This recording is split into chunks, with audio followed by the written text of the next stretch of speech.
And now for the EFD group, Mr Farage.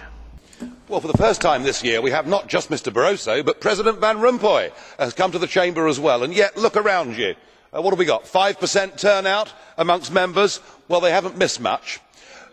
Just the usual drivel about the fight against youth unemployment. Well, with 62% youth unemployment in Greece, and with Spain not far behind, it's perhaps about time we were honest and admitted we're causing it ourselves.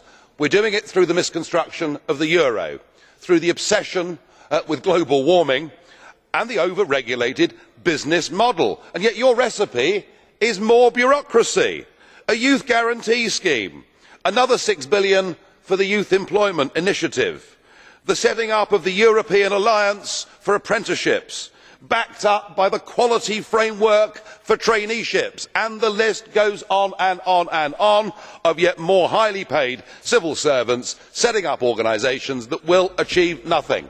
Until the euro is broken up, until you reverse the social market model, you will not help youth unemployment. However, I must concede you have had one great victory. A couple of years ago, Mr Barroso said that the European Union was an empire, and your empire has just expanded. Indeed, David Cameron appears to be the biggest cheerleader for the EU extending all the way to the Urals. No, you have got Croatia. You have planted your flag on Croatian soil. Not, of course, that there was much public support for this. Only 22% of Croatians turned out to vote in the European Parliament elections, but there was plenty of support from the Croatian political class. Oh yes, in fact the Prime Minister that negotiated entry, Mr Sanader, who of course was jailed for 10 years last year for selling national assets, well, he has been backed up by the whole of Croatia. They have sold out their country. They have done it for personal gain. They have done it to be on a bigger stage. And a country that has fought for 800 years to be independent, after 20 years, has given it away to these guys in front of us today. Well, you may, for the moment, be getting away with it, but it is not going to last very long.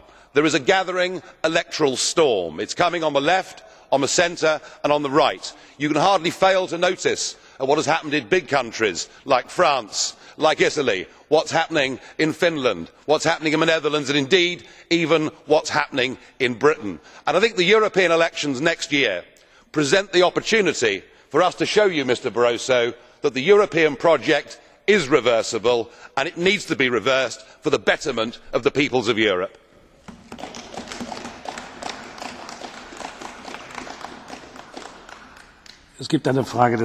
There's a question. Mr DAUL has a question for you, Mr Farage. On Croatia, Mr Farage, they've had a referendum, and they've freely, by referendum, voted to accede to the European Union. We need to respect democracy and referendums. Don't you agree? Secondly, are you paid by European money or by UK money as an MEP? Sure, in the Isle of Man.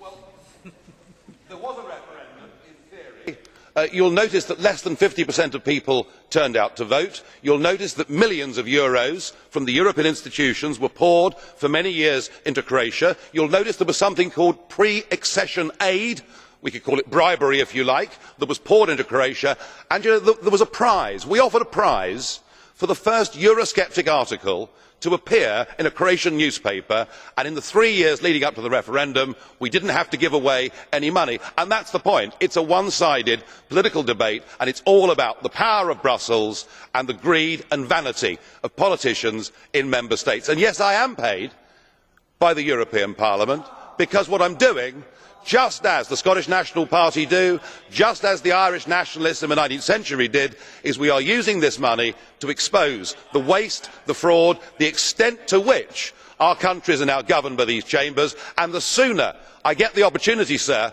to be the turkey that votes for Christmas, I will do so.